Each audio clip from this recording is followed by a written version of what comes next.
So rotator cuff అంటే ఏంటి doctor? So shoulder పైకి లేపడానికి 4 కండరాలు అవి మిళితమై ఒకే కఫ్ లాగా ఒక తయారవుతుంది అనమాట. సో ముందు పక్క నుంచి ఒక కండరము, వెనక పక్క నుంచి 3 కండరాలు వచ్చేసి మనం భుజం యొక్క బంతి ఎముకకి అటాచ్ అవ్వడం జరుగుతుంది. సో అది షోల్డర్ పైకి లేపేదానికి, షోల్డర్ మూవ్ చేసేదానికి ఈ కండరాలు అనేది హెల్ప్ చేస్తాయి అన్నమాట. సో యూజువల్గా చెయ్యి మనం గాల్లోకి సైడ్కి లేపేదానికి కండరాన్ని సూప్రాస్పైనేటస్ కండరం అని మనం అంటాము. సో యూజువల్గా ఎప్పుడన్నా ఎక్కువగా కింద పడ్డా కానివ్వండి, యాక్సిడెంట్లు అయినా కానివ్వండి, లేదా ఎక్కువ ఒకే సైడ్ తిరిగి పడుకున్నా కానివ్వండి, ఒక ఏజ్ దాటిన తర్వాత కూడా ఈ సూప్రాస్పైనేటస్ అనే కండరము యూజువల్గా తెగేదానికి అవకాశం ఉంటుంది. సో దానికి ఒక చోట రక్త ప్రసరణ అనేది చాలా తక్కువగా ఉంటుంది. తెగినా కూడా యూజువల్గా అది అతికే ఛాన్స్ అనేది తక్కువ.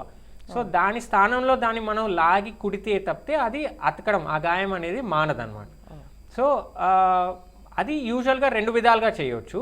సో మనం ఇప్పుడు లేటెస్ట్గా అత్యాధునికమైన ఆర్థ్రోస్కోపీ అని అంటాం. సో యూజువల్గా షోల్డర్లో చిన్న కేవలం 2 కుట్లతో అయిపోయే ఆపరేషన్ ఇది. కెమెరా వేసి అది ఎక్కడైతే తెగిందో దాన్ని లాగి మనం అదే ఎముకకి కుట్టేసి యాంకర్స్ అని ఉంటాయి అనమాట. సో ఇప్పుడు మన షిప్లో ఎలా ఒడ్డున అది కొట్టుకెళ్లకుండా యాంకర్స్తో మనం దాన్ని బిగిస్తామో, కట్టేస్తామో, సో ఈ కండరం మళ్ళీ తెగకుండా ఉండేదానికి బోన్లో కుట్లు వేసేసి, బోన్లో యాంకర్ అనే స్క్రూ లాంటిది బేసికలీ, దాన్ని మనం అక్కడ అటాచ్ చేసేస్తే అది మళ్ళీ తెగకుండా ఉంటుంది అనమాట. ఇప్పుడు లేటెస్ట్గా ఒకవేళ రిపేర్ వద్దు అనుకుంటే కనుక మాత్రం ఇప్పుడు మనం ఫారెన్ నుంచి కొన్ని ప్యాచెస్ లాగా వచ్చినాయి, ఒక చిన్న షీట్ లాగా ఉంటుంది అనమాట. సో అది యూజువలీ జంతు కణాల నుంచి ప్రిపేర్ చేసిన ప్యాచ్ అనమాట. ఆ ప్యాచ్ ఒక్కటి మనం టేర్ మీద పేర్ చేస్తే కనుక మాత్రం ఒక 6 నెలల్లో కొత్త కండరం దాని మీదే ఫామ్ అయిపోతుంది అనమాట. సో అలాంటి టెక్నాలజీ కూడా అందుబాటులో ఉంది.